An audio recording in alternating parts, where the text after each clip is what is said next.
जी अस्सलाम वालेकुम। आप देख रहे हैं टॉप डील और मैं हूं गुलज़ेब में। जैसे कि आप जानते हैं, हम आपको मुख्तलिफ टॉपिक्स पे वीडियोस लेके आते रहते हैं, आपको बताते हैं कि रियल एस्टेट में कहाँ पे इन्वेस्टमेंट करनी चाहिए, कहाँ पे नहीं करनी चाहिए, और कब आपको प्रॉफिट होगा, कब लॉस होगा, और कैसे इन्वेस्टमेंट करनी चाहिए। ये सारी चीज़ें हम अपनी वीडियोस में बताते रहते हैं आपको।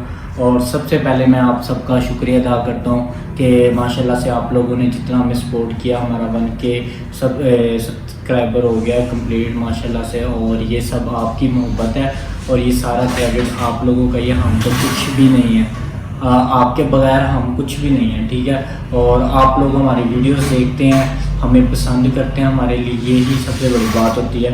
तो चलें आज की वीडियो शुरू करते हैं। आज की वीडियो का टॉपिक है कि रेंटल प्रॉपर्टी में आप इन्वेस्टमेंट करें तो क्या फ़ायदेमंद है या नहीं है, और कैसे आप इसमें इन्वेस्टमेंट कर सकते हैं। तो इसके अंदर हमारे पास ना 3 से 4 तरह की टाइप्स आ जाती हैं रेंटल प्रॉपर्टी में। एक उसमें होता है रेजिडेंशियल एरिया, घरों में इन्वेस्टमेंट, दूसरी होती है उसमें अपार्टमेंट में इन्वेस्टमेंट, तीसरी होती है उसके अंदर कमर्शियल में इन्वेस्टमेंट जो शॉप्स वगैरह होती हैं, और चौथी भी कमर्शियल जो कि आप कह लें कि उसमें प्लाजो में इन्वेस्टमेंट। तो ये 4 तरह की जो है ना आप समझ लें कि इन्वेस्टमेंट होती है, जो कि हम रेंटल इन्वेस्टमेंट कहते हैं कि आपने उसको जो है ना प्रॉपर्टी को सिर्फ इस वजह से ख़रीदना है कि रेंट में कारआमद हो आपके लिए। तो अब हम बात शुरू करते हैं सबसे पहले कि आपको इन्वेस्टमेंट कहाँ पे करनी चाहिए और कहाँ पे ना नहीं करनी चाहिए। ये सारा मैटर कर रहा होता है टाइम पीरियड पे। मैं अक्सर कहता हूँ इन्वेस्टमेंट हमेशा टाइम पीरियड की होती है। कोई भी सोसाइटी अच्छी या बुरी नहीं होती, ठीक है, कोई भी लोकेशन अच्छी या बुरी नहीं होती, मैटर कर रही होती है टाइम पीरियड। जब वो टाइम पे वो जो है ना चीज़ सूट कर रही होगी ना, तो वो इन्वेस्टमेंट सबसे बेहतरीन होती है।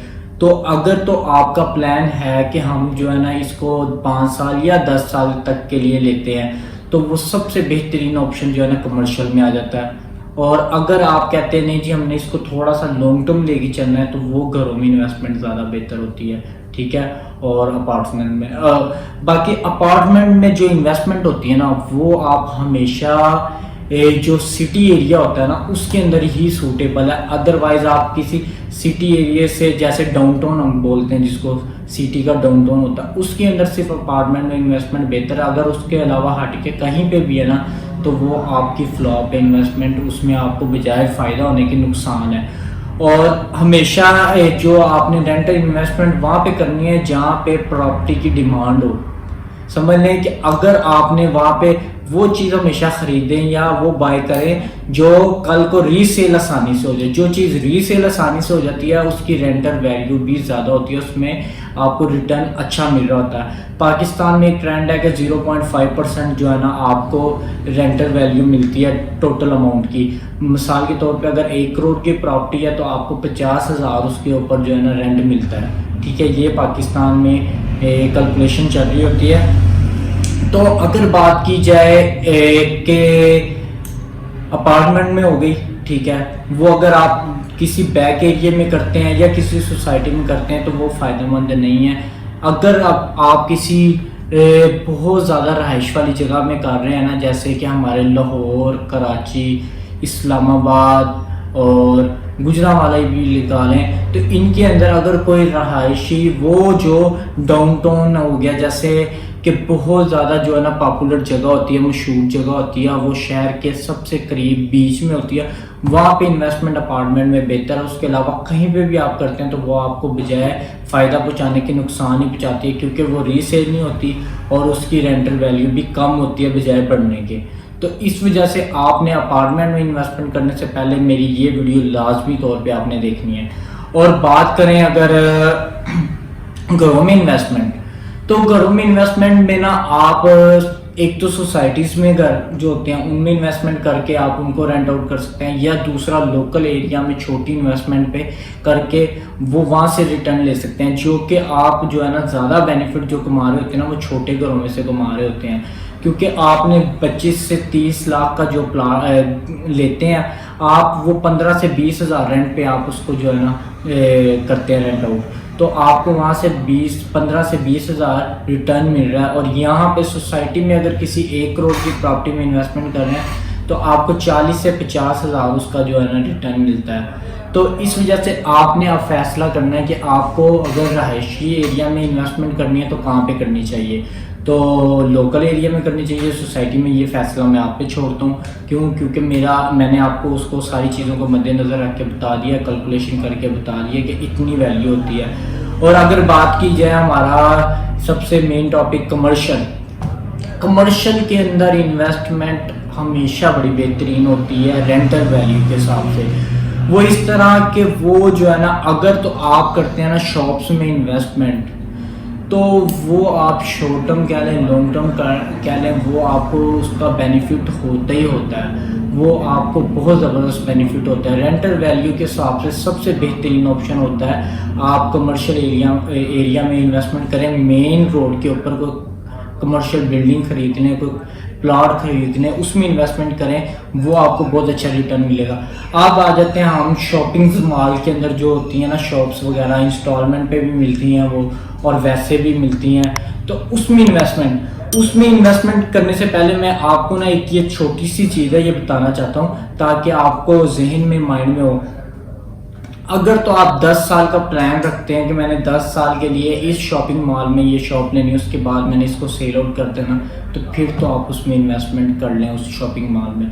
अदरवाइज शॉपिंग मॉल्स, प्लाजो में इन्वेस्टमेंट बिल्कुल ना करें। उसकी रीज़न क्या है? उसकी रीज़न है कि आज का जदीद दौर आ गया है और ऑनलाइन सारा चीज़ें होती जा रही हैं। तो अब आप कहेंगे कि ये प्रॉपर्टी में और ऑनलाइन में क्या मतलब अटैचमेंट आ गई और आप कहाँ से बात कहाँ पे ले गए हैं।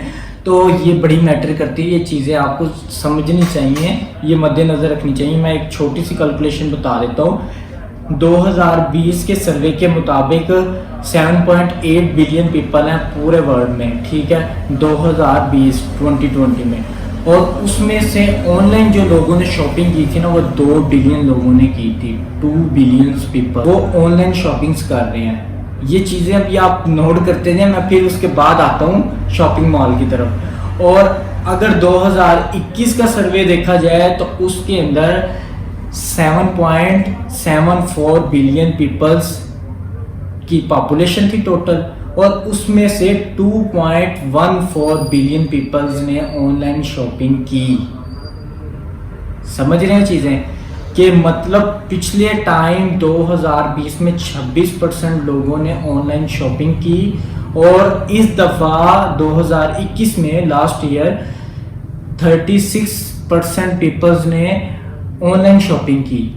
मतलब कि ट्रेंड ख़त्म होता जा रहा है कि आप किसी शॉप पे जाके और कोई चीज़ ले शॉपिंग मॉल में, क्योंकि शॉपिंग मॉल में ज़्यादातर ब्रांड्स होते हैं और ब्रांड्स आपको पता सारे ऑनलाइन कन्वर्ट होते जा रहे हैं। तो इसलिए अगर ये सारी चीज़ें 10 साल बाद पाकिस्तान में भी उम्मीद है इंशाल्लाह ये चीज़ें आ जाएंगी, जब ऑनलाइन शॉपिंग ज़्यादातर होने लग जाएगी।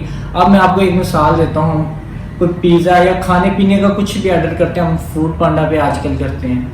हम में से कितने लोग हैं जो कि खुद जाके लेके आते हैं, वो कोशिश करते हैं फूड पांडा पे ऑर्डर करते हैं ऑनलाइन, हमें कहीं पे जाना ना पड़े। इसलिए आपको ये चीज़ें मद्देनज़र माइंड में रख के फिर इन्वेस्टमेंट करें, ताकि आपको कल को नुकसान ना हो। अगर आप इन्वेस्टमेंट कर रहे हैं, आपको लॉन्ग टर्म इसका रिटर्न मिलना चाहिए, ना कि शॉर्ट टर्म में। तो इस वजह से आपने देखना है कि वहाँ पे फ़ायदा है या नहीं है। अब हम बात करते हैं कि शॉपिंग मॉल आप कह लें 10 से 15 साल बाद सिर्फ एक विंडो शॉपिंग की सूरत रह जाएगी। लोग सिर्फ इंजॉयमेंट के लिए शॉपिंग मॉल में जाया करेंगे, शॉपिंग करने के लिए नहीं जाएंगे। जब शॉपिंग नहीं होगी, लोगों का वहाँ पे बिजनेस नहीं होगा, तो कैसे वहाँ पे आपकी प्रॉपर्टी जो है ना वो ग्रोथ करेगी। ये चीज़ें हैं, सिर्फ मेरा एंड यही है कि आपने अपनी प्रॉपर्टी की ग्रोथ देखनी है कैसे होगी और कब होगी। तो इस वजह से आपको ये 3-4 मैंने जो ऑप्शन आपको बताए हैं, इनमें से आप देखें और फिर आप इनमें जो है ना इन्वेस्टमेंट करें। और अगर आपको किसी चीज़ की समझ ना आई हो, हमारे दिए गए नंबर्स पर रब्ता करें, इंशाल्लाह हम आपको फिर डिटेल से समझा देंगे। अभी तक के लिए इजाज़त, आने वाली वीडियो में फिर मिलेंगे नए टॉपिक के साथ, नई वीडियो के साथ। जाते जाते वही बात, आपको वीडियो उम्मीद है पसंद आ गई होगी। अगर पसंद आ गया तो वीडियो को लाइक करें और चैनल को सब्सक्राइब कर लें। अभी तक के लिए इजाज़त, बहुत शुक्रिया, अल्लाह हाफिज़।